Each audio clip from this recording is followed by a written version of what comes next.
राजा दशरथ की ऐसी अवस्था देखकर कौशल्या पुत्र के लिए शोक करती या पति के लिए? जाने आगे क्या हुआ। श्री वाल्मीकि निर्मित आस रामायण आदि काव्य के अयोध्या कांड में 60वां सर्ग।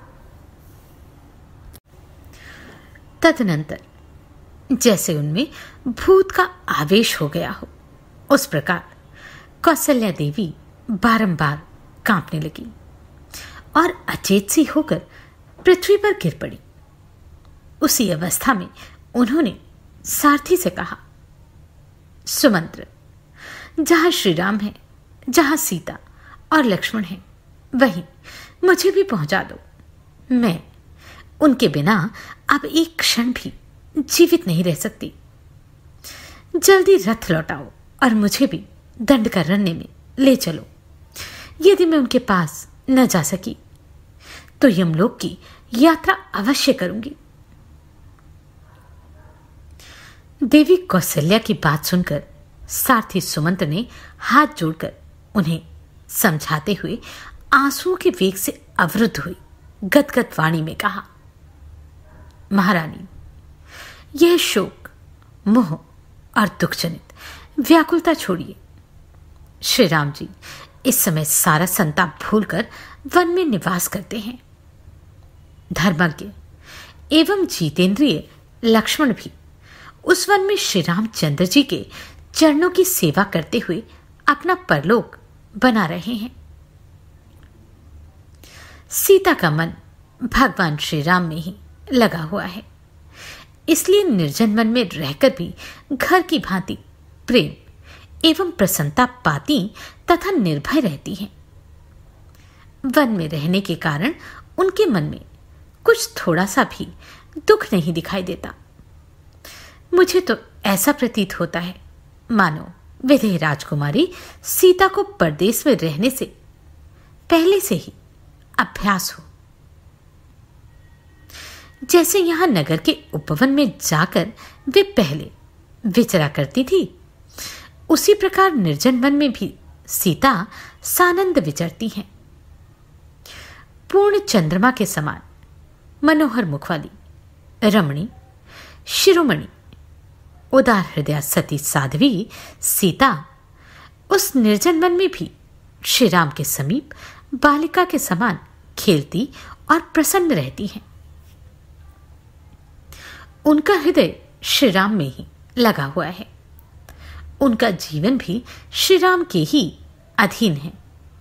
अतः राम के बिना अयोध्या भी उनके लिए वन के समान ही होगी और श्री राम के साथ रहने पर वे वन भी अयोध्या के समान ही सुख का अनुभव करेगी।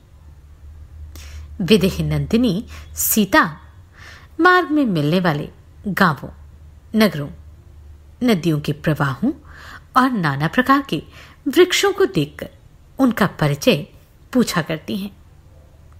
श्री राम और लक्ष्मण को अपने पास देखकर जानकी को यही जान पड़ता है कि मैं अयोध्या से एक कोस की दूरी पर मानो घूमने फिरने के लिए ही आई हूं। सीता के संबंध में मुझे इतना ही स्मरण है, उन्होंने कैकेयी को लक्ष्य करके जो सहसा कोई बात कह दी थी, वह इस समय मुझे याद नहीं आ रही।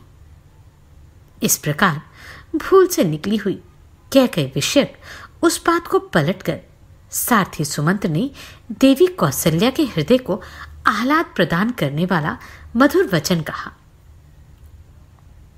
मार्ग में चलने की थकावट, वायु के वेग, भयदायक वस्तुओं को देखने के कारण होने वाली घबराहट तथा धूप से भी विदेह राजकुमारी की चंद्र किरणों के समान कमनीय कांति उनसे दूर नहीं होती।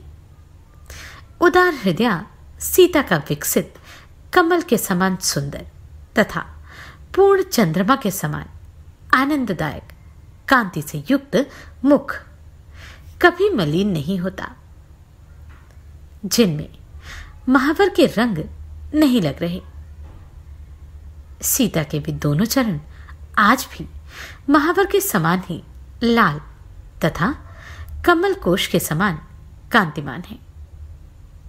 श्री रामचंद्र जी के प्रति अनुराग के कारण उन्हीं की प्रसन्नता के लिए जिन्होंने आभूषणों का परित्याग नहीं किया, वे विदेह राजकुमारी भामिनी सीता इस समय भी अपने नूपुरों की झनकार से हंसों के कलनाद का तिरस्कार सा करती हुई लीला विलास युक्त गति से चलती हैं। वे श्री रामचंद्र जी के बाहुबल का भरोसा करके वन में रहती हैं और हाथी, बाघ अथवा सिंह को भी देखकर कभी भय नहीं करती। अतः आप श्री राम, लक्ष्मण अथवा सीता के लिए शोक न करें।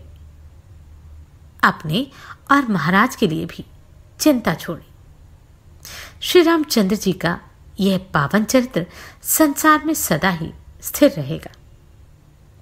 वे तीनों ही शोक छोड़कर प्रसन्नचित हो मनुष्यों के मार्ग पर दृढ़तापूर्वक स्थित हैं और वन में रहकर फल मूल का भोजन करते हुए पिता की उत्तम प्रतिज्ञा का पालन कर रहे हैं।